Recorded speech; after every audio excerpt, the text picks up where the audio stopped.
সন্তানৰ নামভৰ্তি কৰিলেনে? অপেক্ষা কিহৰ? স্বৰ্ণোজ্জ্বল গৌৰৱময়ী ইতিহাসেৰে কঠোৰ সাধনাৰ অবিচলিত পথেৰে দশকজুৰি মানৱ সম্পদ গঢ়াৰ শুভ্ৰ ধ্বজা বহনকাৰী ঐতিহ্যমণ্ডিত আমগুৰি মহাবিদ্যালয় আপোনাৰ সন্তানৰ বাবে হ'ব পাৰে উন্নত শিক্ষা প্ৰদানেৰে উজ্জ্বল ভৱিষ্যত উপহাৰ দিয়া এখন পলসুৱা উপত্যকা। মহাবিদ্যালয়খনে উচ্চতৰ মাধ্যমিক চূড়ান্ত পৰীক্ষাত অসমৰ ভিতৰতে দ্বিতীয় আৰু সপ্তম স্থান দখল কৰি দুবাৰকৈ অঞ্চলটোলৈ গৌৰৱ কঢ়িয়াই আনিছে।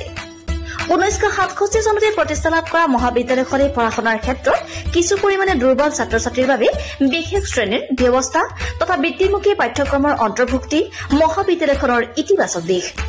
নাকৰ দ্বাৰা এ গ্ৰেড লাভ কৰা আমগুৰি মহাবিদ্যালয়ত আপোনাৰ সন্তানটিক নামভৰ্তি কৰাই আপুনি সফলতাৰ অংশীদাৰ হোৱাৰ সুযোগ লাভ কৰিব পাৰে।